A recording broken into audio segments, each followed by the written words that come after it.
The fluorescent lights in the classroom buzzed overhead, casting that familiar, harsh glow that made everyone look slightly sickly. I could feel my stomach clawing at itself, a sharp, gnawing pain that had become my constant companion over the past few months. The morning algebra lesson droned on, but the numbers on the whiteboard kept blurring together as my vision wavered. I pressed my palm against my desk, trying to ground myself, but the hollow ache in my chest seemed to echo with every heartbeat. Before we jump back in, tell us where you're tuning in from, and if this story touches you, make sure you're subscribed, because tomorrow I've saved something extra special for you. It had been 3 days since my last real meal. 3 days of nibbling on crackers I'd managed to sneak from the school cafeteria, of drinking water to fill the emptiness that seemed to consume me from the inside out. My stepmother, Victoria, had made it clear that food was a privilege I hadn't earned. "Maybe when you start showing some gratitude for everything your father and I provide," she'd said, her voice sickeningly sweet as she locked the pantry with a key that dangled mockingly from her designer keychain. The morning had started like any other in the Harper household, which meant it started with me trying to make myself invisible. I'd learned over the past 2 years, since Dad married Victoria, that the best strategy for survival was to take up as little space as possible, to move through the house like a ghost, never drawing attention to myself. But even ghosts, it seemed, could be too much of a presence for her liking. I remember the first time she'd forgotten to include me at dinner. It was subtle at first, just an oversight she claimed with a practiced look of concern. "Oh, Sage, I'm so sorry. I thought you had already eaten." But as the months wore on, the forgotten meals became more frequent, the portions smaller, the excuses more creative. She had an arsenal of reasons why I didn't deserve food that day. Maybe I'd left a dish in the sink or forgotten to fold the laundry exactly how she preferred, or it simply existed in a way that displeased her. My father, bless his oblivious heart, traveled for work constantly. He was a consultant for tech companies, always jetting off to some conference or client meeting, leaving Victoria and me alone in that sprawling suburban house that felt more like a prison with each passing day.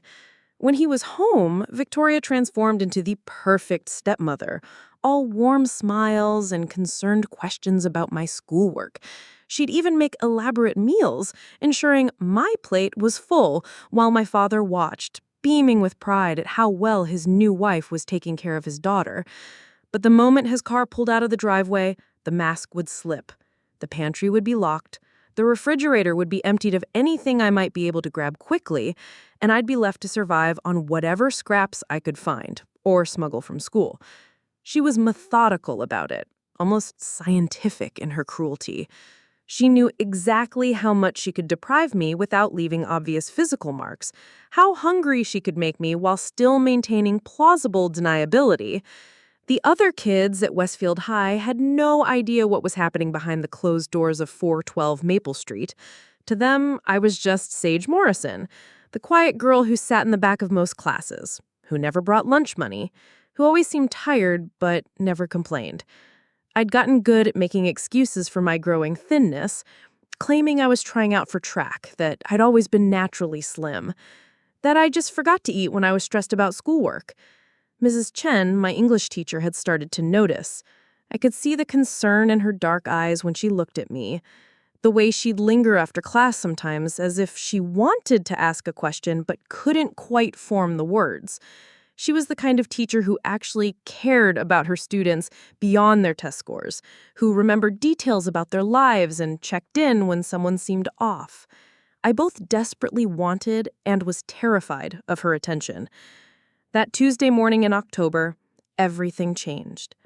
The leaves outside were just starting to turn, painting the world in shades of amber and crimson that reminded me of better times, of autumns before Victoria, when my mother would take me apple picking and we'd come home with bags of fruit that we'd turn into pies and crisps and applesauce that would last for weeks. Those memories felt like they belonged to someone else now, like scenes from a movie I'd watched long ago. I'd managed to eat a small apple that morning, one I'd found rolling under the bleachers after yesterday's football practice. It wasn't much, but it was something, and I'd savored each bite, eating it slowly to make it last, to trick my stomach into thinking it was getting a real meal. But as I sat through first period chemistry, watching Mr. Rodriguez demonstrate some reaction that I couldn't focus on, the small amount of food felt like nothing at all. By second period, the dizziness had started. I kept having to put my head down on my desk, pretending to take notes while actually trying to keep the room from spinning. My classmates probably thought I was just being my usual antisocial self, but the truth was I couldn't trust my body to keep me upright. The hunger had evolved beyond discomfort into something that felt like dangerous, like my body was starting to consume itself just to keep functioning. Mrs. Peterson, my algebra teacher, was going through quadratic equations on the board, her voice a distant buzz that seemed to come from underwater. I tried to copy the problems into my notebook, but my handwriting kept getting shakier, the numbers dancing on the page like they were alive. A few times I caught myself starting to lean to one side, my body apparently deciding that gravity was optional. That's when I saw Marcus Wellington looking at me from across the room. Marcus was one of those kids who seemed to have it all figured out at 17. Captain of the debate team, honor roll student, the kind of person who actually raised his hand to ask thoughtful questions instead of just trying to look smart. We'd never really talked much, but I'd always noticed him, the way he carried himself with quiet confidence, the way other students seemed to naturally respect him. His brow was furrowed with concern as he watched me, and I realized I must look worse than I'd thought. I tried to straighten up, to project some semblance of normalcy, but the effort made the room tilt dangerously. I gripped the edge of my desk, knuckles white, trying to anchor myself to something solid while the world seemed to shift around me. The bell rang for third period, and I stood up too quickly. The mistake was immediate and catastrophic. The classroom floor seemed to rush up towards me, and the last thing I remember was the sound of chairs scraping against linoleum and someone shouting my name. When I came, I was lying on the cold hallway floor outside Mrs. Peterson's classroom, surrounded by a circle of concerned faces. Mrs. Peterson was kneeling beside me, her hand on my forehead, while Mrs. Chen had appeared from somewhere and was checking my pulse with the practiced efficiency of someone who dealt with medical emergencies. "Sage, honey, can you hear me?" Mrs. Peterson's voice sounded far away, even though I could see her lips moving right above me. "You fainted in class. We're going to get you to the nurse's office, okay?" I tried to sit up, but Mrs. Chen gently pressed me back down. "Just lie still for a minute." You gave us quite a scare. Her eyes were studying my face with an intensity that made me uncomfortable. I could see the wheels turning in her head, the teacher instincts that had been niggling at her for weeks suddenly clicking into place. As they helped me to my feet, I caught sight of Marcus in the crowd of onlookers. He was standing back, giving the teachers room to work, but his expression was troubled. Our eyes met for a brief moment, and I saw something there that I hadn't expected. Recognition. Understanding.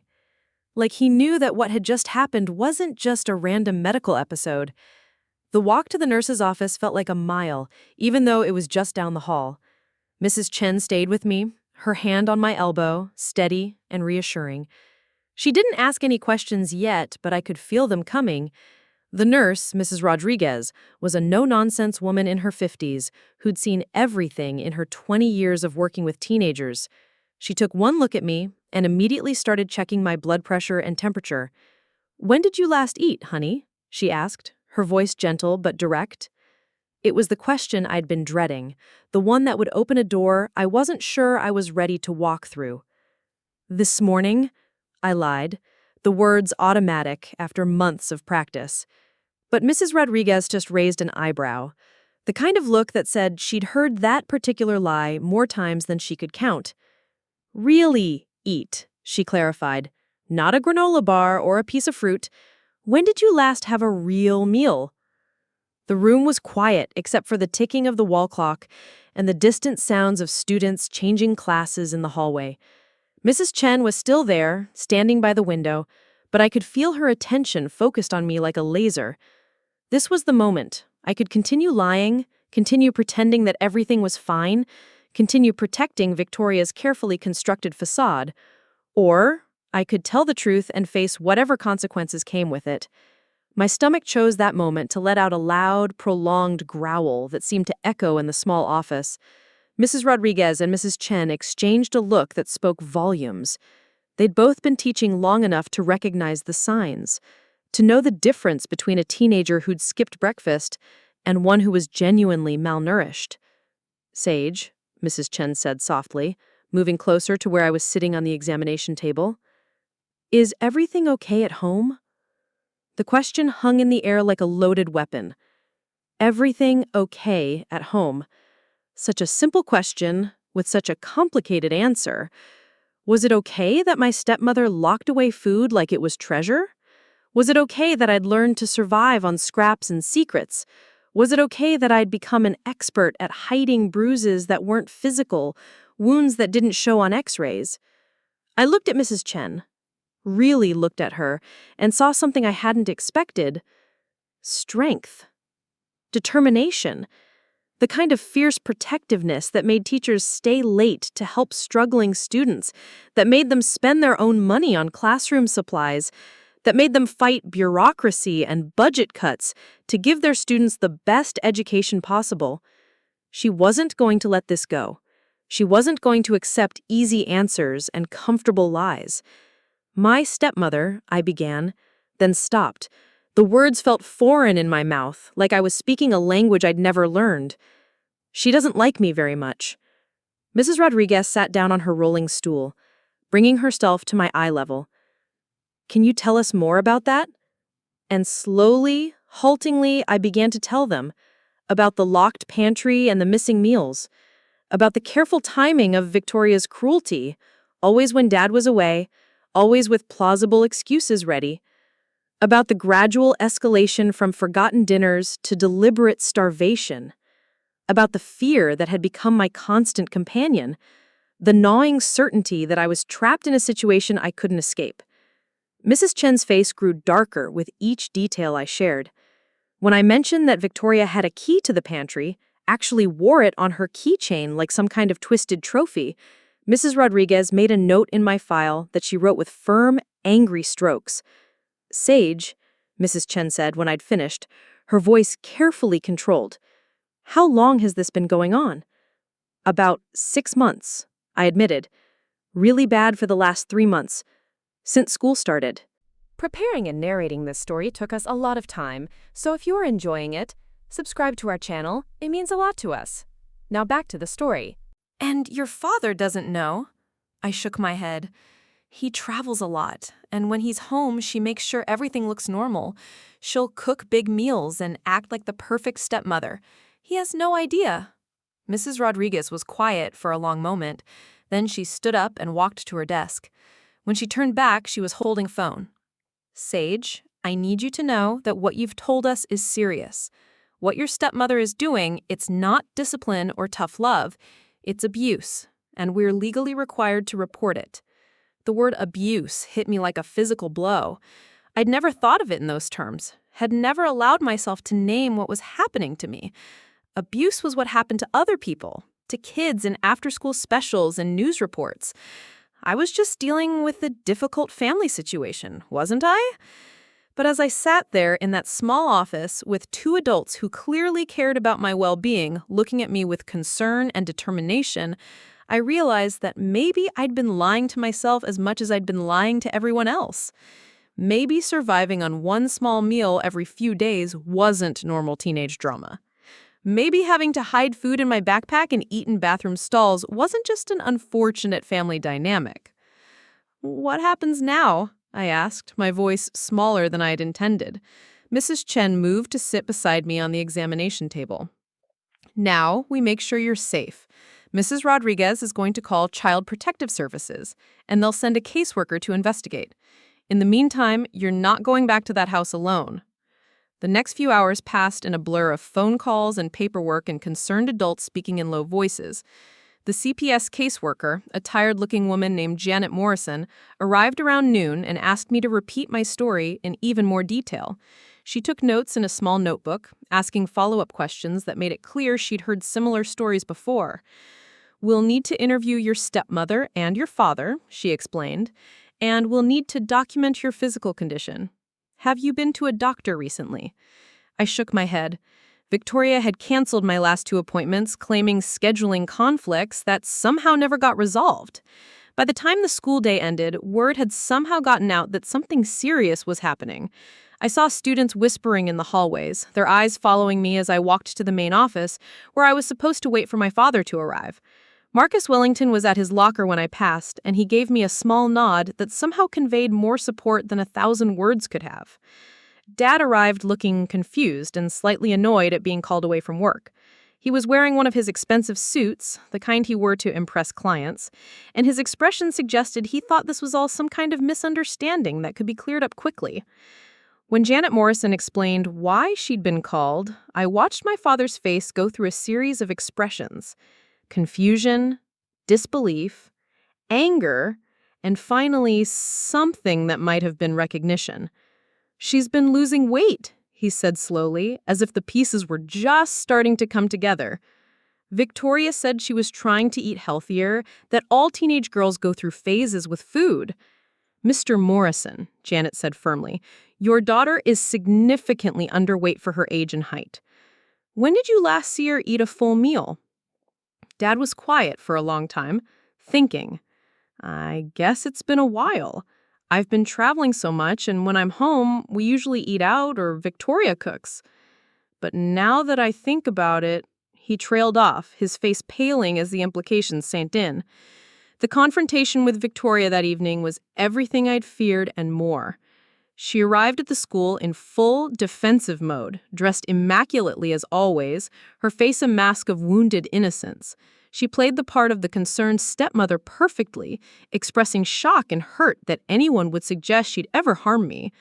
"Sage has been having some adjustment issues," she explained to the assembled group of adults, her voice trembling with what seemed like genuine emotion. "Blending families is hard, especially for teenagers. I've been trying so hard to connect with her, but she's been resistant to my efforts. Maybe she's acting out because she resents my relationship with her father." It was masterfully done, the way she managed to make herself the victim while simultaneously painting me as a troubled teenager with authority issues. For a moment, I worried that the adults would believe her. She was convincing, polished, everything that I wasn't in my wrinkled school clothes and tired face. But Janet Morrison had been doing this for 15 years. She'd heard every excuse, seen every manipulation tactic.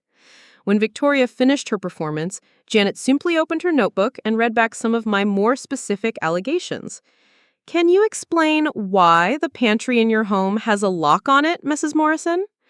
Victoria's composure flickered for just a moment. "We've had some issues with mice. I wanted to make sure our food was protected." "And why does your stepdaughter know the specific brand and style of the lock you use?" The questions kept coming, each one more specific, more damning. Janet had obviously done this before, knew exactly how to dismantle the careful lies that abusive parents constructed. With each query, Victoria's story became less coherent, her explanations more desperate.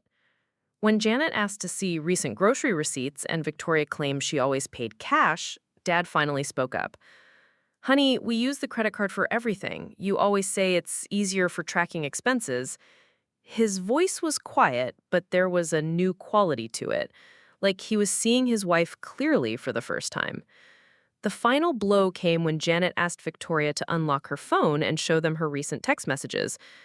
"If you've been trying to help Sage with her eating issues, as you claim, there should be some record of you reaching out to her doctor, her school counselors, someone who could provide professional support."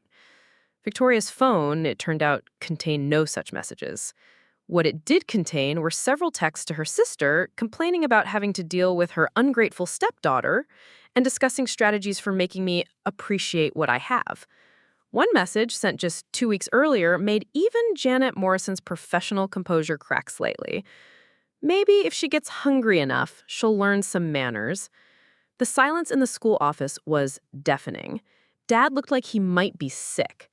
Mrs. Chen, who had stayed through the entire confrontation, was gripping her coffee mug so tightly I thought it might break. And Victoria, finally caught in her web of lies, seemed to deflate like a punctured balloon. That was taken out of context, she said weakly, but even she knew it was over. Janet Morrison closed her notebook with a decisive snap. Mrs. Morrison, I'm placing your stepdaughter in temporary protective custody pending a full investigation. Mr. Morrison, you'll need to make arrangements for alternative housing if you want to maintain custody of your daughter. Dad didn't hesitate. Whatever I need to do, he said, his voice thick with emotion. Whatever it takes. That night, I slept in a foster home for the first time in my life. The Hendersons were a kind, older couple who specialized in emergency placements, and Mrs. Henderson made me a sandwich with thick slices of turkey and real mayonnaise while explaining that I could eat anything in their kitchen whenever I wanted. It was such a simple thing, permission to eat. But I found myself crying into my sandwich like it was the most precious gift I'd ever received. The legal proceedings that followed were complicated and emotionally draining. Victoria hired a lawyer and tried to fight the charges, claiming that I'd fabricated everything out of teenage resentment. But the evidence was overwhelming. My medical records showed dramatic weight loss over the previous months. The locked pantry spoke for itself. And other evidence began to emerge as the investigation continued. Mrs. Patterson, our elderly neighbor, came forward to say she'd noticed that our garbage cans were often unusually light, containing far less food waste than would be expected for a family of 3. The grocery store clerk who usually served Victoria remembered that her purchases had decreased significantly around the same time Dad started traveling more frequently. Even Victoria's own sister, when questioned by investigators, reluctantly admitted that Victoria had expressed frustration about having to care for someone else's child. The day Victoria was formally charged with child abuse and neglect was both triumphant and terrifying. I was still staying with the Hendersons, still trying to process everything that had happened, still learning to trust that food would be available when I needed it. Dad had moved into a hotel and was attending court-mandated parenting classes, trying to understand how he'd missed the signs of what was happening in his own home. It was Mrs. Chen who suggested I might want to share my story more widely. She'd started a support group for students who'd experienced trauma, and she thought my experience might help other kids who were dealing with similar situations. At first, the idea terrified me. I'd spent so long hiding, so long trying to make myself invisible, that the thought of speaking publicly about what had happened felt impossible. But as I started to heal, as I began to understand that what had happened to me wasn't my fault, I realized that my story might have the power to help other kids who were trapped like I was been, kids who thought they deserved to be hungry, who believed the lies their abusers told them, who were too scared or too ashamed to ask for help. The first time I stood up in front of Mrs. Chen's support group and told my story, my hands were shaking so badly I could barely hold my notes. But as I looked around the room at the faces of other students who'd survived their own traumas, who'd found the courage to seek help, I felt something I hadn't experienced in years. I felt proud of myself. 6 months after that day in the nurse's office, I was a different person. I'd gained back the weight I'd lost, and more importantly, I'd gained back a sense of my own worth. Dad and I were living in a new house across town, and he'd taken a job that required less travel so he could be more present in my life. Victoria had pleaded guilty to child endangerment and received probation and mandatory counseling, but more importantly, she was completely out of our lives. The divorce proceedings had been swift and decisive.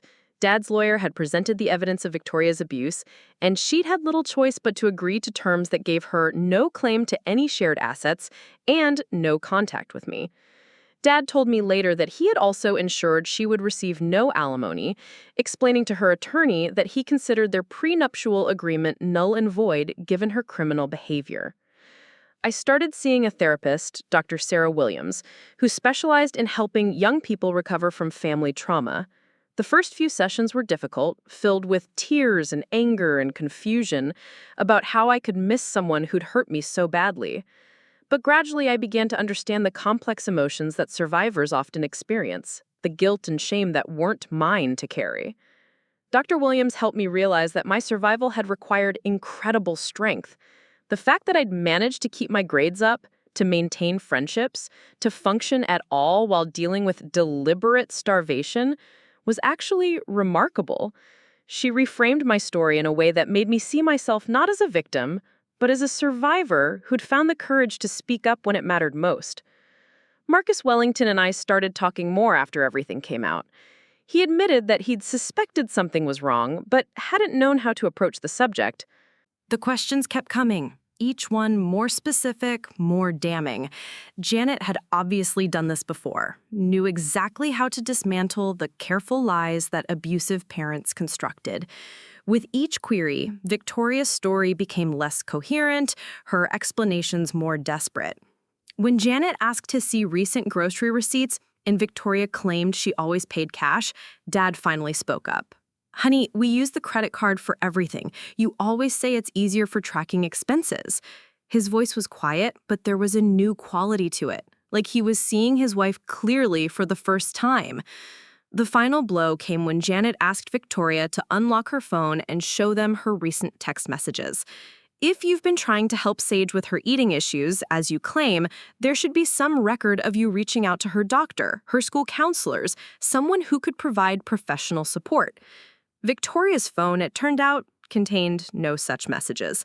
What it did contain were several texts to her sister complaining about having to deal with her ungrateful stepdaughter and discussing strategies for making me appreciate what I have. One message, sent just 2 weeks earlier, made even Janet Morrison's professional composure crack slightly. Maybe if she gets hungry enough, she'll learn some manners. The silence in the school office was deafening. Dad looked like he might be sick. Mrs. Chen, who had stayed through the entire confrontation, was gripping her coffee mug so tightly I thought it might break. And Victoria, finally caught in her web of lies, seemed to deflate like a punctured balloon. "That was taken out of context," she said weakly, but even she knew it was over. Janet Morrison closed her notebook with a decisive snap. "Mrs. Morrison, I'm placing your stepdaughter in temporary protective custody pending a full investigation. Mr. Morrison, you'll need to make arrangements for alternative housing if you want to maintain custody of your daughter." Dad didn't hesitate. "Whatever I need to do," he said, his voice thick with emotion. "Whatever it takes." That night, I slept in a foster home for the first time in my life. The Hendersons were a kind, older couple who specialized in emergency placements, and Mrs. Henderson made me a sandwich with thick slices of turkey and real mayonnaise while explaining that I could eat anything in their kitchen whenever I wanted. It was such a simple thing, permission to eat, but I found myself crying into my sandwich like it was the most precious gift I'd ever received. The legal proceedings that followed were complicated and emotionally draining. Victoria hired a lawyer and tried to fight the charges, claiming that I'd fabricated everything out of teenage resentment, but the evidence was overwhelming. My medical records showed dramatic weight loss over the previous months, the locked pantry spoke for itself, and other evidence began to emerge as the investigation continued. Mrs. Patterson, our elderly neighbor, came forward to say she'd noticed that our garbage cans were often unusually light, containing far less food waste than would be expected for a family of 3. The grocery store clerk who usually served Victoria remembered that her purchases had decreased significantly around the same time Dad started traveling more frequently. Even Victoria's own sister, when questioned by investigators, reluctantly admitted that Victoria had expressed frustration about having to care for someone else's child. The day Victoria was formally charged with child abuse and neglect was both triumphant and terrifying. I was still staying with the Hendersons, still trying to process everything that had happened, still learning to trust that food would be available when I needed it. Dad had moved into a hotel and was attending court-mandated parenting classes, trying to understand how he'd missed the signs of what was happening in his own home. It was Mrs. Chen who suggested I might want to share my story more widely. She'd started a support group for students who'd experienced trauma, and she thought my experience might help other kids who were dealing with similar situations. At first, the idea terrified me. I'd spent so long hiding, so long trying to make myself invisible, that the thought of speaking publicly about what had happened felt impossible. But as I started to heal, as I began to understand that what happened to me wasn't my fault, I realized that my story might have the power to help other kids who were trapped like I had been. Kids who thought they deserved to be hungry, who believed the lies their abusers told them, who were too scared or too ashamed to ask for help. The first time I stood up in front of Mrs. Chen's support group and told my story, my hands were shaking so badly I could barely hold my notes. But as I looked around the room at the faces of other students who'd survived their own traumas, who'd found the courage to seek help, I felt something I hadn't experienced in years. I felt proud of myself. 6 months after that day in the nurse's office, I was a different person. I'd gained back the weight I'd lost, and more importantly, I'd gained back a sense of my own worth. Dad and I were living in a new house across town, and he'd taken a job that required less travel so he could be more present in my life. Victoria had pleaded guilty to child endangerment and received probation and mandatory counseling, but more importantly, she was completely out of our lives. The divorce proceedings had been swift and decisive. Dad's lawyer had presented the evidence of Victoria's abuse, and she'd had little choice but to agree to terms that gave her no claim to any shared assets and no contact with me. Dad told me later that he'd also ensured she would receive no alimony, explaining to her attorney that he considered their prenuptial agreement null and void given her criminal behavior. I started seeing a therapist, Dr. Sarah Williams, who specialized in helping young people recover from family trauma. The first few sessions were difficult, filled with tears and anger and confusion about how I could miss someone who'd hurt me so badly. But gradually, I began to understand the complex emotions that survivors often experience, the guilt and shame that weren't mine to carry. Dr. Williams helped me realize that my survival had required incredible strength. The fact that I'd managed to keep my grades up, to maintain friendships, to function at all while dealing with deliberate starvation was actually remarkable. She reframed my story in a way that made me see myself not as a victim, but as a survivor who'd found the courage to speak up when it mattered most. Marcus Wellington and I started talking more after everything came out. He admitted that he'd suspected something was wrong, but hadn't known how to approach the subject. We became close friends, and eventually more than that, bonded by his respect for my resilience and my gratitude for his quiet support during the darkest period of my life. Mrs. Chen became more than just a teacher to me. She became a mentor, someone who continued to check in on my progress and celebrate my victories. When I decided to write about my experience for the school newspaper, she helped me edit the piece and made sure it reached a wider audience. The article was eventually picked up by a local magazine and then by a national publication that focused on child welfare issues. The response to my story was overwhelming. I received hundreds of messages from other young people who'd experienced similar abuse, from adults who recognized signs they'd missed in their own children or students, from teachers and counselors who wanted advice on how to identify and help kids in crisis. Each message reminded me that sharing my truth had been the right decision, even when it felt scary and vulnerable. One of the most impactful responses came from a girl named Emma in Oregon who read my article online. She was 14 and had been living with her aunt since her parents died in a car accident. Her aunt had been using food restriction as punishment, claiming it was discipline that Emma needed to learn respect. After reading my story, Emma found the courage to talk to her school counselor, who helped her get placed with a different relative who actually wanted to care for her. Stories like Emma's reminded me that survival isn't just about getting through your own trauma. Sometimes it's about using your experience to help others find their way out of similar situations. It's about turning your pain into purpose, your wounds into wisdom. The legal aftermath of Victoria's abuse case continued for months. The prosecutor assigned to the case, a dedicated woman named Assistant District Attorney Rebecca Torres, explained that cases of parental starvation were unfortunately more common than most people realized, but often went unreported because children were afraid to speak up. She told me that my willingness to testify and share my story publicly would likely encourage other victims to come forward. During the sentencing hearing, I was given the opportunity to read a victim impact statement. I'd spent weeks writing and rewriting it, trying to find the right words to express how Victoria's actions had affected me. Standing at the podium in that courtroom, looking directly at the woman who'd tried to break me, I felt a power I'd never experienced before. "You tried to make me disappear," I said, my voice steady and clear. "You wanted me to become so small, so insignificant, that I'd eventually just fade away entirely. But instead of disappearing, I found my voice. Instead of becoming smaller, I learned to take up space. Instead of fading away, I'm here to make sure other kids know they don't have to suffer in silence." Victoria looked different that day. Smaller, somehow, without the designer clothes and perfect makeup that had been her armor. She kept her eyes down during most of my statement, but when I mentioned the other children who might be helped by speaking out, she glanced up briefly. For just a moment, I saw something that might have been remorse cross her face, though it could have just been regret at being caught. The judge sentenced Victoria to 2 years of probation, 200 hours of community service at a food bank, and mandatory psychological counseling. It wasn't as harsh as some people thought it should have been, but I found a certain poetic justice in the requirement that she spend time helping to feed hungry people. Maybe working with food insecurity from the other side would give her some perspective on the cruelty of her actions.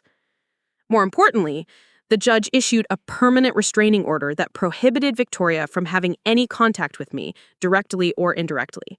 She couldn't call, text, email, or even be in the same public spaces if she knew I would be there. The legal protection felt like a warm blanket, a safeguard against the fear that had lived in my chest for so long. As my senior year approached, I made the decision to apply for early admission to colleges with strong social work programs. My experience had shown me that there were kids everywhere who needed advocates, adults who would believe them and fight for them when their own families failed to protect them. I wanted to be that person for other children, to use my understanding of trauma and recovery to help others heal. Mrs. Chen wrote one of my college recommendation letters, and in it, she described not just my academic achievements, but my character development through adversity. She wrote about watching me transform from a scared, hungry girl into a confident young woman with a clear sense of purpose. When she showed me a copy of the letter before sending it, I cried reading her description of my resilience and strength. The college application essay practically wrote itself. I had a story that was uniquely mine, experiences that had shaped me in fundamental ways, and a clear vision for how I wanted to use my education. Admissions officers responded to the authenticity of my narrative, and I was accepted to several schools with scholarship offers that would allow me to pursue my studies without financial stress. Dad and I had long conversations about my college plans and my future career goals. He was incredibly supportive, though I could see the lingering guilt in his eyes whenever we talked about my experiences with Victoria. He'd started therapy too, working through his own feelings about how he'd failed to protect me and learning to recognize the warning signs he'd missed in our home. One evening, as we were sitting in our new living room, sharing takeout Chinese food from my favorite restaurant, Dad looked at me with an expression I'd never seen before. It was pride mixed with wonder, like he was seeing me clearly for the first time. "You know, Sage," he said, setting down his chopsticks, "I always knew you were special. But watching how you've handled everything that happened, how you've turned something so terrible into a way to help other people, it makes me realize that you're extraordinary. Your mother would be so proud of the young woman you've become." It was the first time he'd mentioned my mother in the context of my strength rather than my loss. For so long, conversations about her had been about what I was missing, what Victoria was supposed to replace. But hearing him connect my resilience to the foundation my mother had given me in my early years felt like a gift, a recognition that her influence lived on in positive ways. The summer before college, I started volunteering at the local Children's Advocacy Center, working with kids who were in foster care or involved in custody disputes. Many of them had experienced neglect or abuse, and I found that my own story helped me connect with them in ways that other volunteers sometimes couldn't. There was one little boy, Tyler, who was 8 years old and had been removed from his home after neighbors reported that he was digging through their garbage cans looking for food. His mother had been struggling with addiction and often forgot to feed him for days at a time. Tyler was angry and defensive, insisting that he didn't need help and that he wanted to go home to his mother. I spent hours with Tyler, not trying to convince him that his situation was wrong, but just listening to his stories and sharing some of my own experiences. I told him about feeling hungry and scared, about thinking that somehow I deserved what was happening to me, about learning that adults who truly love children don't make them beg for basic necessities, like food. It took weeks, but eventually Tyler began to understand that being fed regularly wasn't a luxury or reward for good behavior. It was a basic right that every child deserved. When he was eventually placed with a foster family who specialized in caring for children with trauma histories, he hugged me goodbye and whispered, "Thank you for telling me it wasn't my fault." Moments like that reminded me why I'd chosen to share my story publicly, why I was willing to be vulnerable and open about the worst period of my life. Every child who realized they deserved better, every adult who learned to recognize signs of abuse, every teacher or counselor who felt empowered to intervene made all the difficult conversations and painful memories worthwhile. As I prepared to leave for college that fall, I reflected on how dramatically my life had changed in less than 2 years. The scared, hungry girl who'd fainted in algebra class felt like a different person, someone I remembered with compassion but no longer identified with completely. I'd learned that survival could be transformed into strength, that trauma could become a tool for helping others, that the worst experiences of our lives could sometimes lead us to our greatest purposes. The night before I left for college, Chen took me out to dinner at a nice restaurant downtown. As we sat across from each other, both of us emotional about the transition ahead, she raised her glass of sparkling water in a toast. "To Sage Morrison," she said, her voice thick with pride, "who taught me that sometimes the most important thing a teacher can do is simply pay attention and care enough to act."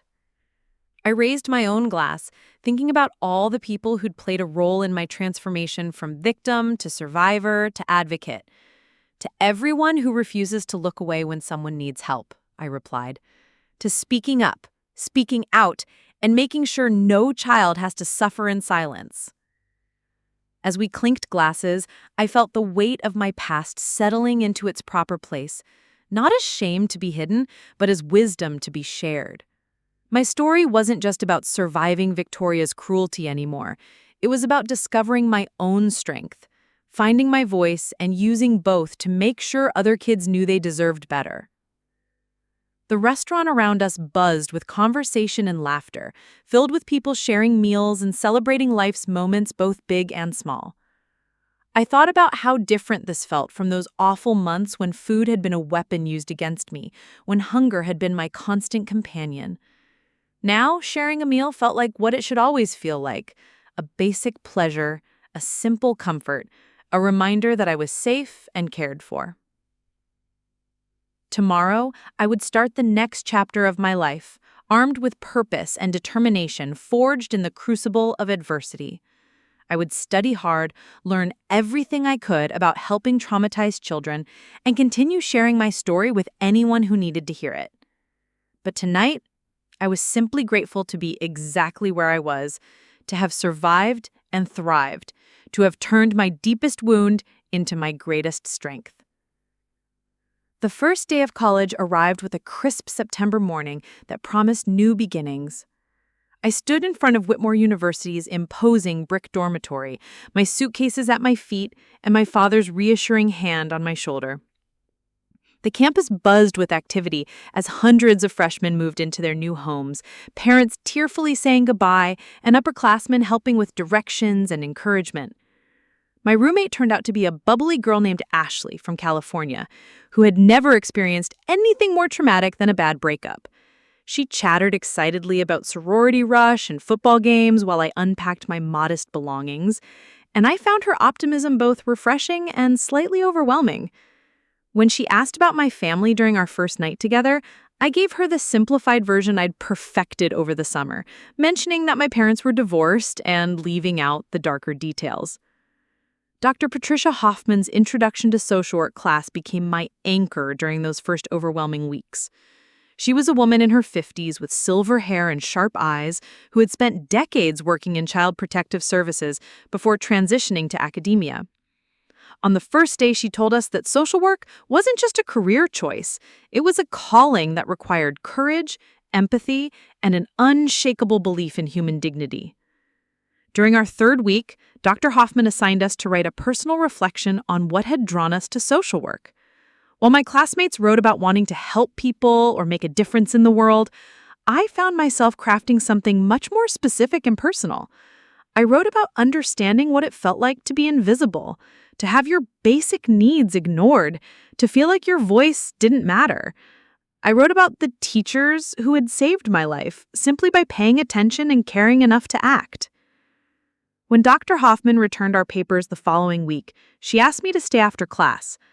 I approached her desk nervously, wondering if I'd shared too much or written something inappropriate. Instead, she looked at me with the kind of recognition I'd seen in Mrs. Chen's eyes that day in the nurse's office. "Sage," she said quietly, "would you be interested in joining a research project I'm conducting on mandated reporting training for educators? I think your perspective could be invaluable." The research project turned out to be exactly what I needed. Dr. Hoffman was working with the state education department to develop better training programs for teachers and school staff to recognize signs of abuse and neglect. She wanted to create materials that went beyond textbook symptoms to include real stories that would help educators understand the nuanced ways children might signal for help. Working on the project meant interviewing other survivors, reading case studies, and helping to develop training scenarios that felt authentic rather than academic. It was emotionally challenging work, but it also felt like the most important thing I'd ever done. Every training module we created, every teacher who learned to recognize the signs, every child who might be helped because an educator knew what to look for, it all felt like purpose made tangible. One of the most powerful interviews I conducted was with a woman named Maria Santos, who had survived severe neglect as a child in the 1980s when awareness about child abuse was much more limited. She told me about how she had tried to tell her third-grade teacher that her mother wasn't feeding her, but the teacher had simply suggested she ask her mother to pack bigger lunches. The well-meaning but uninformed response had silenced Maria for years, convincing her that adults either couldn't or wouldn't help her. "The thing is," Maria explained during our interview, "I was already taking such a huge risk by saying anything at all. When the teacher didn't understand, didn't recognize what I was really telling her, I thought that meant I was wrong about my situation being bad. I thought it meant I was just being dramatic or ungrateful." Maria's story reinforced something I'd learned from my own experience and from working with Tyler at the Advocacy Center. Children who are being abused often blame themselves, and when their attempts to seek help are met with confusion or dismissal, it reinforces their belief that they somehow deserve what's happening to them. The training materials we were developing needed to help educators understand that children rarely lied about abuse, and that even subtle signals should be taken seriously. During my sophomore year, I had the opportunity to present our research findings at a national conference on child welfare. Standing at the podium in front of hundreds of educators, social workers, and policymakers, I shared not just the data we'd collected, but my own story of survival and recovery. The response was overwhelming, with dozens of people approaching me afterward to share their own experiences or ask for advice about children they were concerned about.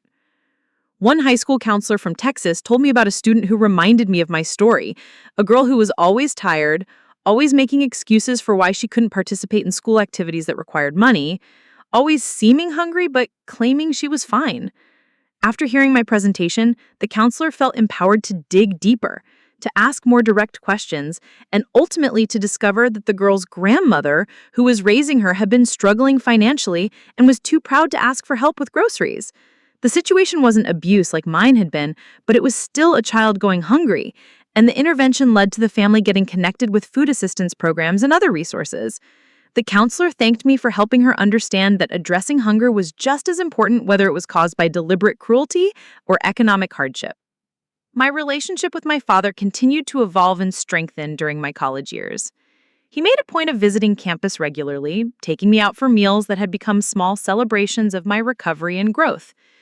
We'd sit in restaurants and he'd watch with obvious relief as I ordered whatever I wanted, ate until I was satisfied, and left food on my plate if I was full. Simple behaviors that most people took for granted had become meaningful rituals for us. During one of these visits, he brought up something that had been weighing on his mind. He said, "Sage, should I write to Victoria? Not to reconcile or anything like that, but to make sure she understands the full impact of what she did. Do you think that's something you'd be comfortable with?" The question surprised me.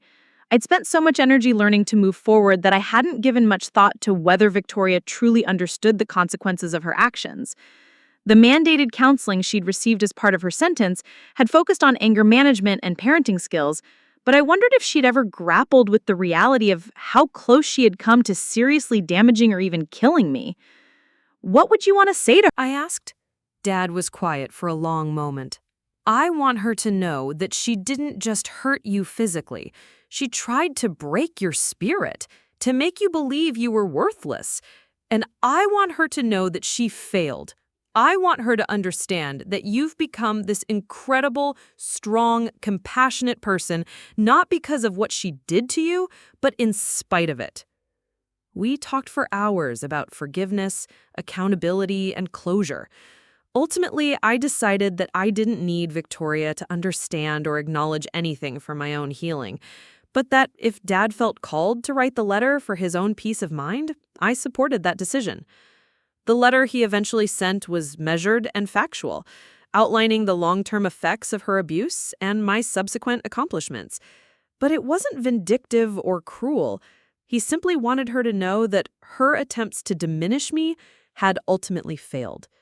Victoria never responded to the letter, which didn't surprise either of us. But Dad said that writing it had helped him process his own guilt and anger about the situation.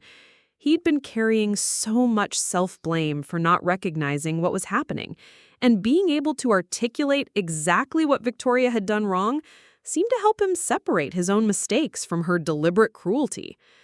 During my junior year, I was selected for a competitive internship with the state's Department of Children and Family Services. The work was intense and often heartbreaking, involving home visits, court testimony, and case management for children who had been removed from dangerous situations. My supervisor, a veteran social worker named James Rodriguez, became another crucial mentor in my professional development.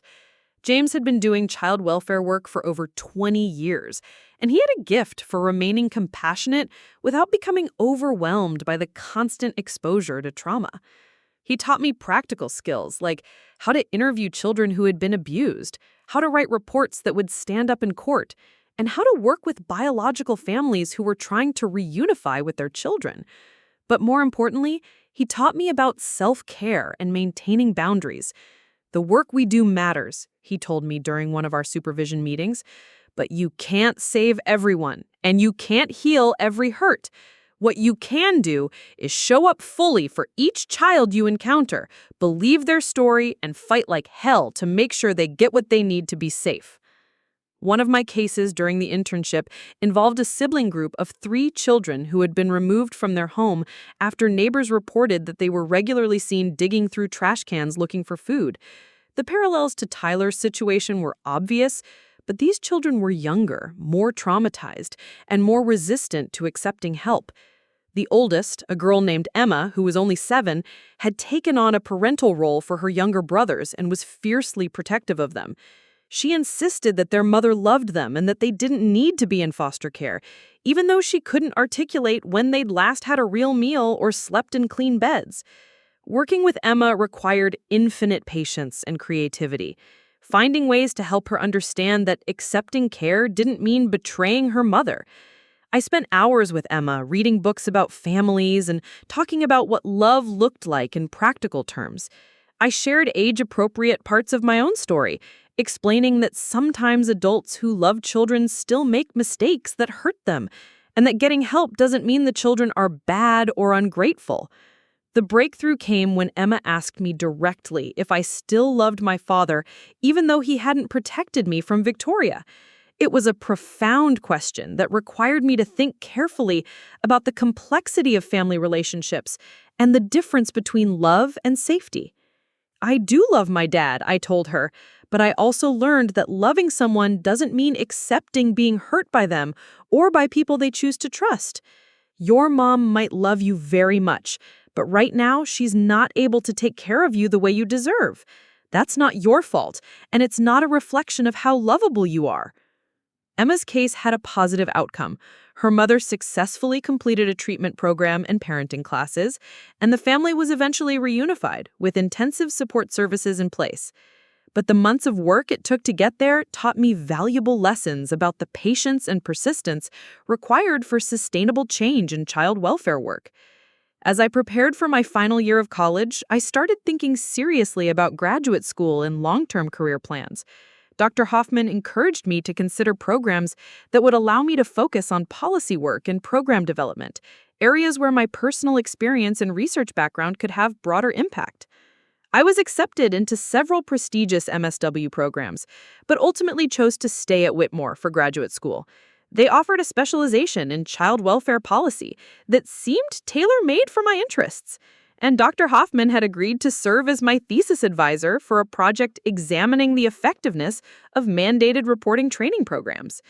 The summer before graduate school, I was invited to speak at a conference for pediatric healthcare providers about recognizing signs of abuse and neglect in medical settings. The audience included doctors, nurses, and support staff who worked in emergency rooms, pediatric clinics, and family practice offices where abused children might seek medical care. During my presentation, I talked about the importance of healthcare providers understanding that children who are being abused often present with symptoms that might seem unrelated to maltreatment. A child who comes in frequently for stomach aches might be experiencing stress-related digestive issues from trauma. A teenager who seems unusually thin might be dealing with food restriction at home rather than an eating disorder. After my presentation, a pediatric nurse named Sandra Williams approached me with tears in her eyes. She told me about a patient she'd seen repeatedly over the past year, a 10-year-old boy who came to the clinic with his grandmother for various minor complaints. The boy was always polite and quiet, but Sandra had noticed that he seemed unusually small for his age, and that his grandmother was often vague about his eating habits.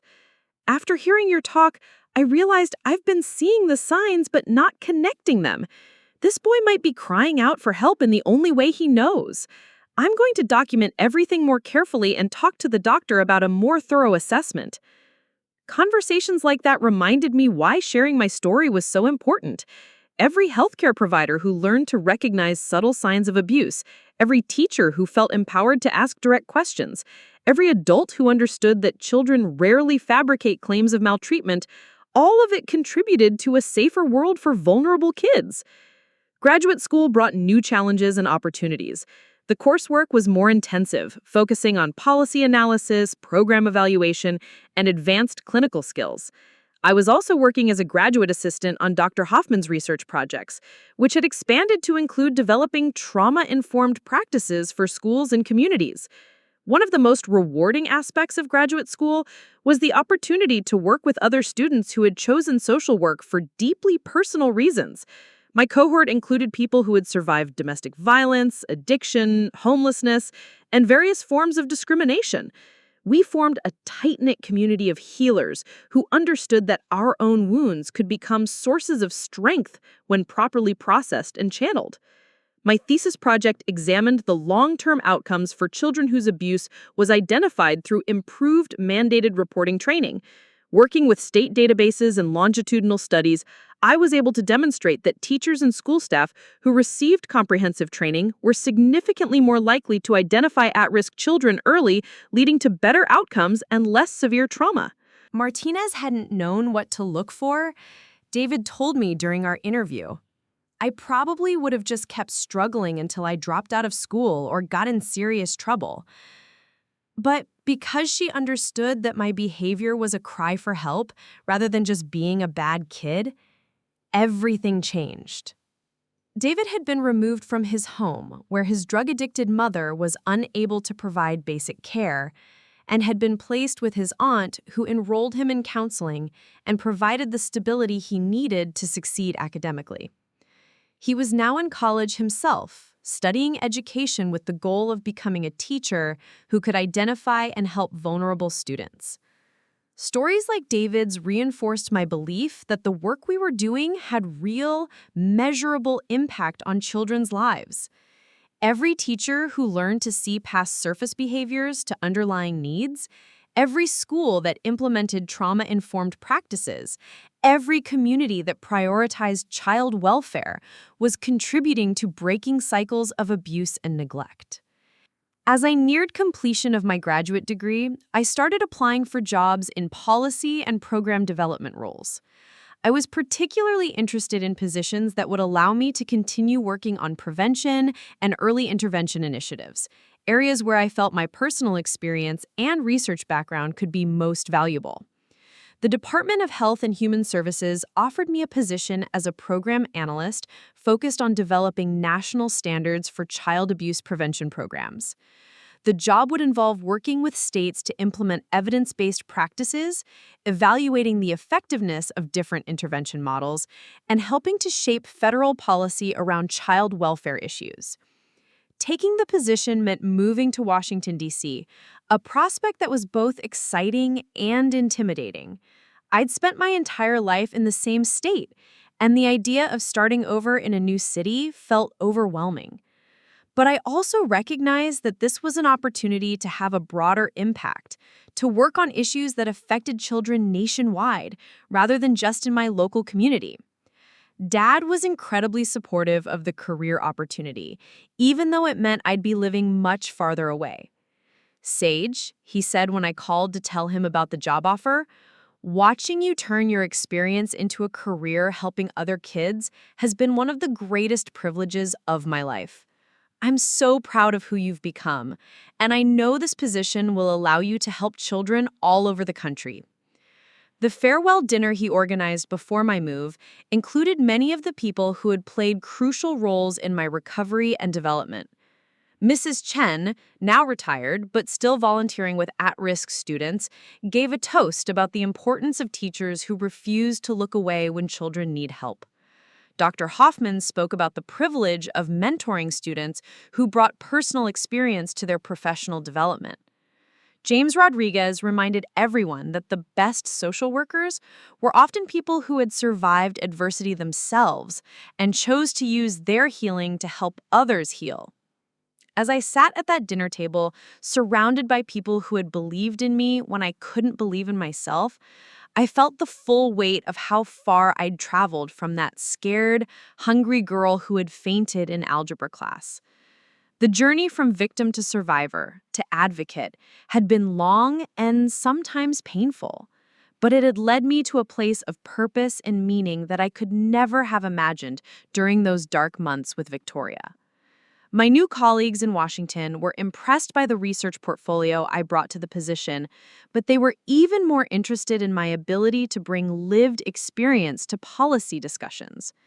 Too often, child welfare policies were developed by people who had never experienced the systems they were designing, leading to programs that looked good on paper but failed to address the real needs of children and families.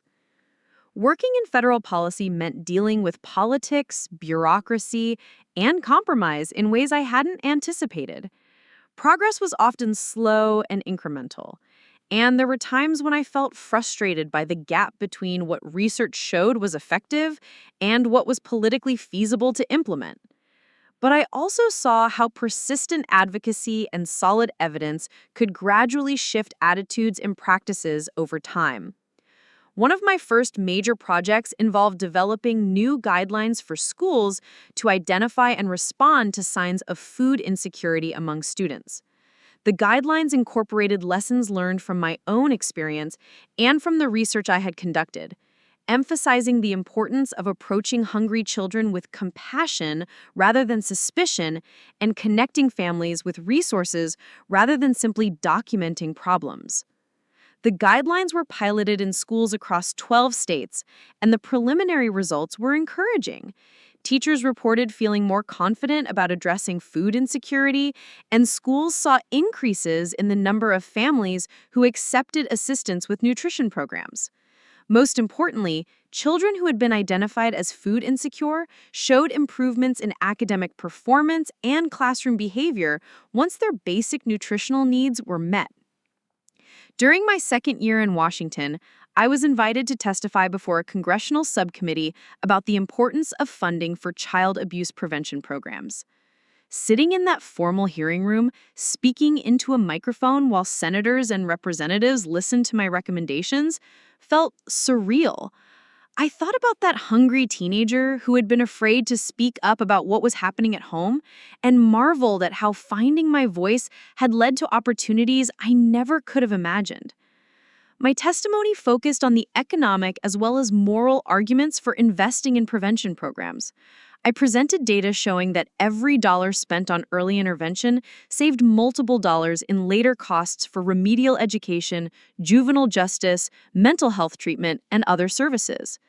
But I also talked about the human cost of failing to protect vulnerable children, the lifelong impacts of trauma that could be prevented with proper identification and support. The hearing led to increased funding for several child welfare programs, including expanded mandated reporting training and support for trauma-informed practices in schools. Knowing that my testimony had contributed to these policy changes felt like a vindication of every difficult moment in my journey from victim to advocate. As I established myself professionally in Washington, I also worked on building a personal life that felt balanced and fulfilling. I joined a hiking group that explored trails throughout Virginia and Maryland, finding that time in nature helped me process the emotional demands of my work. I also started volunteering with a local organization that provided mentoring for teenagers in foster care, using my evenings and weekends to provide direct support to young people who reminded me of my younger self. One of my mentees was a 15-year-old girl named Jasmine, who had been removed from her home after teachers noticed that she was frequently absent and appeared malnourished when she did attend. Jasmine was angry and resistant to help, insisting that she didn't need anyone and could take care of herself. Her defiance reminded me of my own complicated feelings during the early days of my recovery, when accepting help felt like admitting weakness or failure. Working with Jasmine required patience and consistency, showing up for our weekly meetings even when she was hostile or withdrawn, continuing to offer support even when she insisted she didn't want it. Gradually, she began to trust that I wasn't going to disappear or give up on her, and she started sharing pieces of her story. Like me, Jasmine had experienced systematic deprivation disguised as discipline. Her mother's boyfriend had controlled access to food as a way of asserting power over the household, creating arbitrary rules about when and what Jasmine was allowed to eat. The abuse had been subtle enough to avoid detection for years, but had left Jasmine with deep-seated beliefs about her own worthiness and the reliability of adults. Helping Jasmine understand that what had happened to her wasn't her fault, that she deserved care and protection, that her anger was a reasonable response to unreasonable treatment, became some of the most meaningful work I did outside my professional responsibilities. When she graduated from high school and enrolled in community college, I felt the same pride and relief that I imagine Mrs. Chen had felt watching my own transformation. My relationship with Marcus, which had continued through college and graduate school, deepened into something that felt sustainable and supportive. He had pursued a career in education law, focusing on advocacy for students with disabilities and those who had experienced trauma. Our shared commitment to protecting vulnerable children created a foundation for our relationship that went beyond romantic attraction to include genuine partnership in work we both found meaningful. When Marcus proposed during a weekend camping trip in Shenandoah National Park, I felt ready to say yes, not just because I loved him, but because I'd learned to trust my own judgment about relationships and because I believed we could build something together that honored both of our values and goals. Planning our wedding gave me an opportunity to reflect on how different my life looked compared to the future I'd imagined during those dark months with Victoria. Instead of feeling diminished and worthless, I felt confident and purposeful. Instead of being isolated and afraid, I was surrounded by people who genuinely cared about my well-being. Instead of struggling to survive, I was thriving, personally and professionally. The wedding itself was small and intimate, held in the garden of the home where Dad was now living with his partner, Janet, a kind woman he had met through a grief support group for parents who had experienced family trauma. Mrs. Chen gave a reading about resilience and growth. As Marcus and I exchanged vows, I thought about all the people who had played roles in my journey from victim to survivor to advocate to this moment of genuine happiness. Each person who had refused to look away when I needed help, each mentor who had guided my professional development, each colleague who had supported my work, each client who had trusted me with their story had contributed to the woman I had become. The reception featured a buffet dinner with dishes from various cultures represented among our guests, a celebration of abundance that felt particularly meaningful given my history with food restriction. Watching our friends and family fill their plates generously, eat with pleasure and satisfaction, leave food on their plates when they were full, I felt grateful for how thoroughly I had healed from the trauma of deliberate starvation. During the dancing that followed dinner, Dad pulled me aside for a quiet moment. "Sage," he said, his voice thick with emotion, "I know I failed you when you needed protection, but watching who you've become, seeing how you've used your experience to help other children, I feel like maybe some good has come from all that pain. I'm so proud of the woman you are, and I'm grateful every day that you survived and thrived." His words meant everything to me, not because I needed his approval, but because they represented his growth and healing alongside my own. We had both learned difficult lessons about trust, protection, and family, and we had both committed to doing better in the future. The man who had once been oblivious to the signs of abuse had become someone who actively looked for ways to support vulnerable children in his community. As my career continued to develop, I found myself increasingly drawn to international child welfare work. The Department of Health and Human Services offered me an opportunity to work with UNICEF on developing global standards for child protection, a position that would involve travel to countries where child abuse and neglect were endemic due to poverty, conflict, and inadequate social systems. The work was challenging in ways I hadn't anticipated. In refugee camps and conflict zones, children were experiencing trauma that made my own experiences seem relatively mild. But I also found that the skills I'd developed for recognizing signs of abuse and building trust with traumatized children translated across cultural and linguistic barriers. Working in Uganda with children who had been orphaned by civil war, I met a girl named Akello who reminded me powerfully of my younger self. She was 12 years old and had been placed with relatives who saw her as a burden rather than a family member. They provided her with minimal food and forced her to work long hours caring for their biological children, treating her more like a servant than a daughter. Akello's situation wasn't exactly the same as mine had been, but the fundamental dynamics were similar. She was a child whose basic needs were being ignored by adults who were supposed to protect her, and she had learned to survive by making herself invisible and never complaining about her treatment. Working with local social workers and community leaders, we were able to identify a different relative who was willing and able to provide proper care for Akello.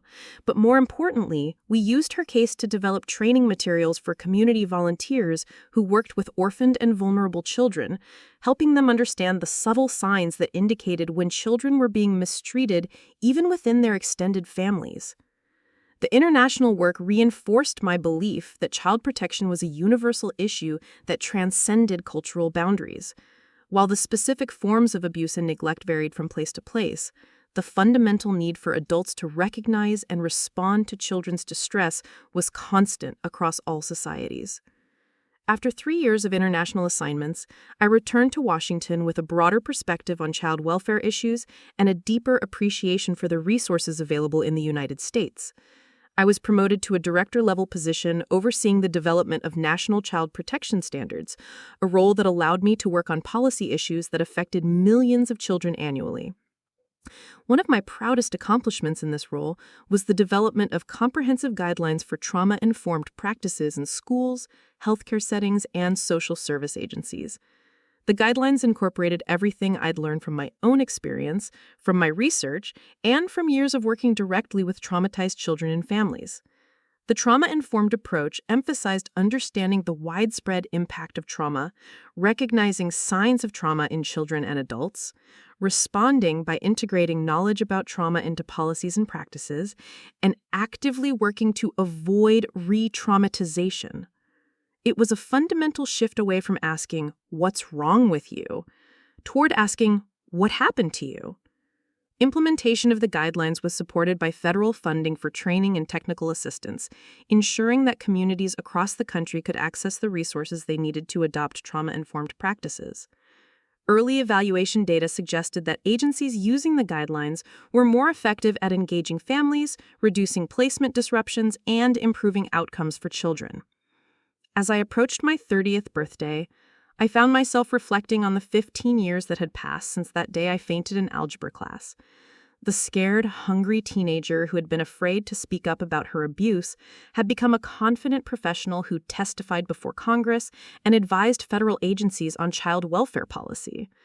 The transformation still felt remarkable to me, not because I was proud of my accomplishments, but because it demonstrated the potential for healing and growth that existed within every survivor. Marcus and I had been talking about starting a family of our own, a conversation that brought up complicated emotions about parenting and protection. My experience with Victoria had left me with deep awareness of how easily adults could harm the children in their care, but it had also given me clear understanding of what children needed to feel safe and valued. We decided to pursue adoption through the foster care system, feeling called to provide permanency for a child who had experienced trauma similar to what I had survived. The home study process was intensive, requiring us to examine our motivations, our relationship dynamics, our support systems, and our ability to parent a child who might struggle with attachment, behavioral issues, or developmental delays. When we were matched with 7-year-old Carlos, a boy who had been removed from his home due to severe neglect, I felt the familiar mixture of determination and protectiveness that had driven my professional work. Carlos had experienced food insecurity, educational neglect, and emotional abuse that had left him wary of adults and struggling with behavioral regulation. The first few months of placement were challenging as Carlos tested our commitment and worked through his own trauma responses. There were tantrums triggered by seemingly minor events, hoarding behaviors around food, and constant vigilance for signs that we might abandon or hurt him. But there were also moments of connection and trust that reminded me why we'd chosen this path. Watching Carlos gradually learn to trust that food would always be available, that we would keep him safe, that our love wasn't conditional on his behavior, felt like witnessing a miracle. Each small breakthrough, each moment when he chose vulnerability over self-protection, each sign that he was beginning to believe in his own worthiness reinforced my faith in the possibility of healing from even severe early trauma. The day Carlos's adoption was finalized was one of the most meaningful days of my life. Standing in the courthouse with Marcus and our son, listening to the judge officially declare us a family, I thought about all the children who were still waiting for safety, stability, and unconditional love. Carlos's story was just beginning, but he now had the foundation he needed to write his own narrative of survival and growth. As I continue my work in child welfare policy, and as I navigate the ongoing adventure of parenting a child who has experienced trauma, I remain committed to the belief that every child deserves protection, nurturing, and the opportunity to reach their full potential. My own journey from victim to survivor to advocate has taught me that healing is possible, that trauma can be transformed into strength, and that the worst experiences of our lives can sometimes lead us to our most important work. The frightened girl who once believed she deserved to go hungry has become a woman who fights every day to ensure that other children never have to experience that kind of deliberate cruelty. The teenager who felt invisible and worthless has found his voice and uses it to speak for those who are still learning to speak for themselves. The survivor has become an advocate, the advocate has become a policymaker, and the policymaker continues to be guided by the unshakable belief that every child matters, every story deserves to be heard, and every life has the potential for transformation. Years later, as I sat in my office reviewing policy proposals that could affect thousands of vulnerable children, my assistant knocked on the door with an unusual expression on her face. "Sage, there's someone here to see you. She says it's personal, but she won't give her name. She's been waiting for over an hour. I glanced at my calendar, knowing I had no personal appointments scheduled during work hours. Something about my assistant's tone made me curious rather than annoyed. "Send her in," I said, saving the document I was reviewing. The woman who walked through my door was someone I almost didn't recognize. Victoria stood in the doorway, dramatically aged since I'd last seen her in that courtroom over a decade ago. Her once perfect appearance had been replaced by something more weathered, more uncertain.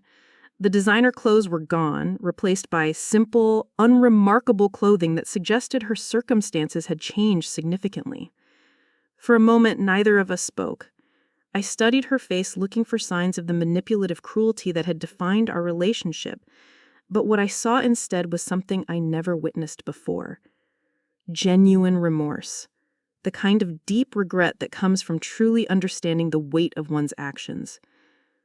"Hello, Sage," she said quietly, her voice lacking any of the condescension that had once characterized her tone. I know I have no right to be here, and I know you probably don't want to see me, but I had to come. I gestured to the chair across from my desk, my professional training kicking in even as my personal emotions swirled. "Sit down, Victoria. What brings you here?" She settled into the chair carefully, as if she wasn't sure she deserved even that small comfort. "I've been following your career," she said, her hands clasped tightly in her lap. "The work you're doing, the children you're helping. I've read your research papers, seen the interviews you've given about child welfare policy." The admission surprised me. I'd assumed that Victoria had moved on with her life after our family imploded, that she'd never given me another thought once the legal proceedings ended. Learning that she'd been tracking my professional development felt strange and uncomfortable. "I've been in therapy for 8 years now," she continued, her voice growing stronger but still uncertain. "Real therapy, not the court-mandated sessions that I treated like a joke. It took me a long time to admit what I'd done to you, to really understand how close I came to—" She paused, struggling with words that clearly came hard to her. "How close you came to what, Victoria?" I asked, keeping my voice level and professional. "To killing you," she said simply, the words falling between us like stones. "The therapist made me look at medical research about starvation, about the effects of prolonged malnutrition on developing bodies. She made me understand that what I called discipline was actually attempted murder carried out slowly, deliberately." The stark honesty of her admission caught me off guard. For years, I'd imagined what it might be like to confront Victoria again, to have the opportunity to tell her exactly how her actions had affected me. But I'd never envisioned a scenario where she would arrive at that understanding herself. "Why are you telling me this?" I asked. Victoria took a shaky breath. "Because I want you to know that I understand now. I understand that you weren't a difficult stepdaughter who needed to be controlled. You were a child who deserved protection and care. And instead of providing that, I tried to break you. I tried to make you so small and weak that you disappear entirely." She reached into her purse and pulled out a worn envelope. "I've written you letters over the years. Letters I never sent because I knew I didn't have the right to intrude on your healing.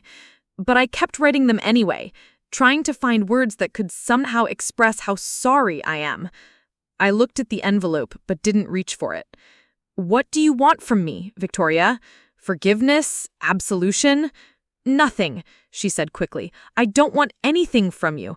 I know that forgiveness isn't something I can ask for or earn. I just needed you to know that your survival, your success, your ability to turn something so terrible into a way to help other children, it matters. It means that my cruelty didn't win." The conversation continued for nearly an hour. Victoria told me about the years following our court case, how her life had unraveled in ways she hadn't anticipated. Friends had distanced themselves once the details of the abuse became public. Her family had struggled to understand how she could have treated a child so cruelly. She'd lost several jobs when background checks revealed her conviction for child endangerment. I spent a long time being angry about the consequences, feeling like I was being punished too harshly for what I told myself was just strict parenting. It took years of therapy to understand that the consequences weren't punishment. They were natural results of choices I'd made. She told me about working at a food bank as part of her community service, how being surrounded by hungry families had forced her to confront the reality of what she'd done to me. Seeing children who were genuinely grateful for small portions, who ate like they didn't know when their next meal would come, it made me realize what I'd put you through.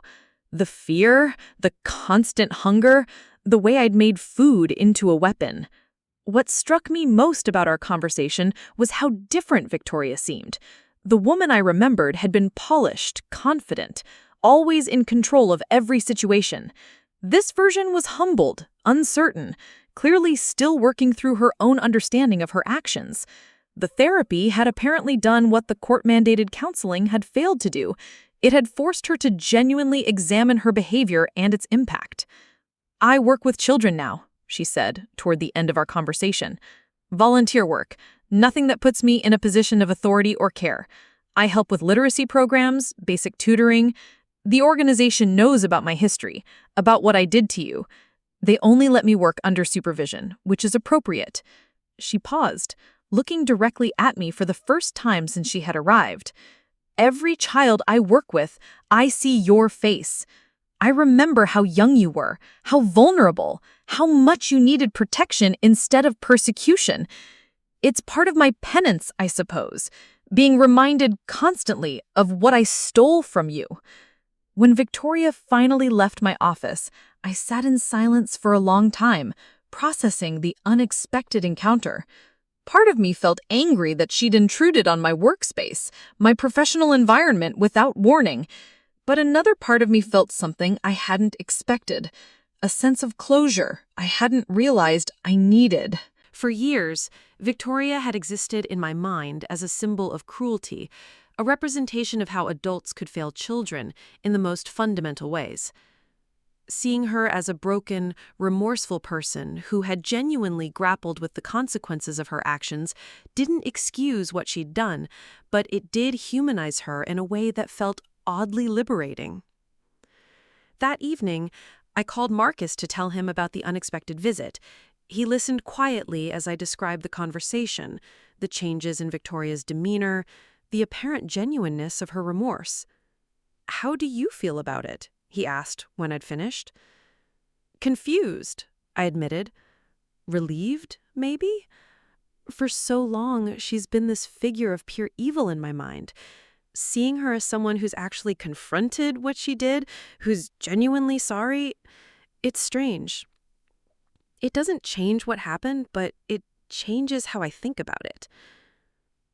Marcus was quiet for a moment. "Do you think her apology was genuine?" "I think so," I said slowly. "She didn't ask for anything, didn't try to minimize what she'd done. If anything, she seemed to understand the severity of her actions better than I did in some ways. The therapy clearly helped her see things that the court-mandated counseling never touched." Over the following weeks, I found myself thinking frequently about Victoria's visit. I discussed it with my own therapist, Dr. Williams, who I still saw occasionally for maintenance sessions. She helped me process the complex emotions that the encounter had stirred up, the way it had forced me to reconsider assumptions I'd held for years. "Forgiveness isn't something you owe her," Dr. Williams reminded me during one of our sessions. "But if holding on to anger isn't serving you anymore, you're allowed to let it go for your own peace of mind."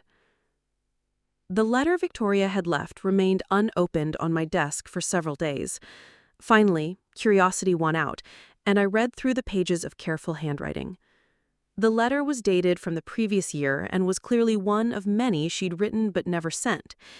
In it, she detailed her journey through therapy, her growing understanding of the psychological damage she'd inflicted, her recognition that my success in life was despite her actions rather than because of them. She wrote about watching interviews I'd given about child welfare policy, about reading research papers I'd authored, about feeling simultaneously proud of what I had accomplished and devastated by her role in my trauma. "I know I don't deserve to feel proud of your achievements," one passage read. But I can't help feeling grateful that you survived, that you thrived, that you've used your experience to protect other children. Every child you help is a testament to your strength and a reminder of my failure." The letter was long and detailed, clearly written by someone who had spent considerable time examining her own motivations and actions. It wasn't self-serving or manipulative in the way I might have expected from the Victoria I remembered. Instead, it read like genuine confession and acknowledgement of harm done. As I continued my work in child welfare policy, I found that Victoria's visit had affected my perspective in unexpected ways. Understanding that even people who commit terrible acts against children can potentially recognize their errors and feel genuine remorse added nuance to my thinking about rehabilitation and accountability in the child protection system. It didn't change my commitment to protecting vulnerable children or my belief that abuse should have serious consequences, but it did make me think more carefully about the possibility of genuine transformation, about the difference between punishment and accountability, about the complex psychology of people who harm children. During this period, Carlos was thriving in ways that filled me with daily gratitude. At 10 years old, he'd developed into a confident, curious child who'd learned to trust that his basic needs would always be met. He still had moments of anxiety around food, still sometimes hoarded snacks in his room, but these behaviors were becoming less frequent as his sense of security deepened. Watching Carlos heal from his early trauma while knowing that I'd survived my own gave me profound appreciation for the resilience of children. Both of us had experienced deliberate deprivation by adults who should have protected us, but both of us had found ways to overcome that trauma and built meaningful lives. Carlos had started asking questions about my childhood, curious about why I understood his experiences in ways that other adults didn't. I'd shared age-appropriate versions of my story, explaining that I'd also experienced hunger and fear as a child, that I understood what it felt like to worry about basic needs being met. "Is that why you help other kids now?" he asked one evening as we worked on homework together. "Partly," I said. "When something bad happens to you, you can choose to let it make you angry and bitter, or you can choose to use what you learned to help other people. I decided I wanted to help." Carlos nodded thoughtfully. "I want to help kids too when I grow up, kids who are scared like I was." His simple declaration reminded me of why the work mattered, why sharing my story and using my experience to inform policy was worth the emotional cost. Every child who learned that their trauma could become a source of strength rather than shame, every survivor who chose to transform their pain into purpose, contributed to a world where vulnerable children were more likely to be protected and supported. As my career continued to evolve, I was offered a position as executive director of a new national organization focused on preventing child abuse through community-based programs. The role would involve leaving government service to lead a nonprofit that would work directly with communities to implement evidence-based prevention strategies. The decision to accept the position wasn't easy. I'd found meaningful work within the federal system, and leaving that mean giving up the security and influence that came with government employment. But the opportunity to work more directly with communities, to implement the kinds of programs I'd been developing policy around, felt like a natural next step in my career. The new organization, called the National Center for Child Protection Innovation, was funded through a combination of federal grants, private foundations, and individual donations. Our mission was to work with communities across the country to develop comprehensive prevention programs that addressed the root causes of child abuse and neglect. One of our first major initiatives involved working with school districts to implement trauma-informed practices, building on the research I'd conducted during graduate school. We provided training for teachers and staff, helped schools develop policies that supported, rather than punished, traumatized children, and created systems for identifying and responding to signs of abuse and neglect. The program was piloted in 20 school districts across 10 states, ranging from urban areas with high poverty rates to rural communities where resources were limited. Working directly with teachers and administrators reminded me of the crucial role that educators had played in my survival, and I felt honored to help them develop their capacity to protect vulnerable students. During one training session in a small town in Montana, a middle school teacher approached me with a story that could have been my own. She described a student who was frequently absent, appeared malnourished, and seemed withdrawn from her peers. The teacher had noticed these signs but hadn't known how to respond appropriately. After your training, the teacher said, I understood that these weren't just academic or behavioral issues. I talked to the school counselor, we followed the protocols you taught us, and we discovered that this child was being systematically neglected by their guardians. She's safe now, getting the help she needs. Stories like that reinforced why I'd chosen to leave government service for more direct community work. While policy development was important, seeing the immediate impact of training and intervention programs provided a different kind of satisfaction. The National Center also developed programs for healthcare providers, training them to recognize signs of abuse and respond appropriately when children presented with suspicious injuries or concerning behaviors. We worked with pediatric practices, emergency departments, and community health centers to implement screening protocols and improve reporting procedures. One of our most innovative programs involved training community volunteers to serve as family support specialists, providing practical assistance and emotional support to families at risk of abuse or neglect. The specialists help with everything from accessing food assistance and housing resources to providing respite care and parenting support. The volunteer program was based on research showing that many cases of child abuse and neglect occurred in families that were overwhelmed by poverty, social isolation, or other stressors, rather than families where parents had intentionally cruel motives. By providing support before families reached crisis points, we could prevent many situations from escalating to abuse. Training the volunteers required careful attention to their own backgrounds and motivations. We conducted thorough screenings and provided extensive education about recognizing their own limitations, maintaining appropriate boundaries, and knowing when to refer families to professional services. During one volunteer training session, a woman named Patricia shared her own story of surviving childhood neglect.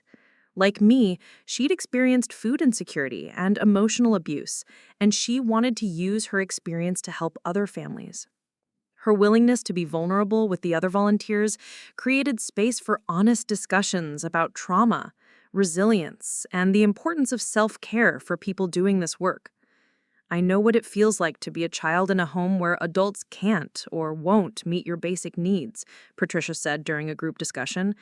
But I also know what it feels like to heal from that experience. I want to help other families before things get as bad as they were for me.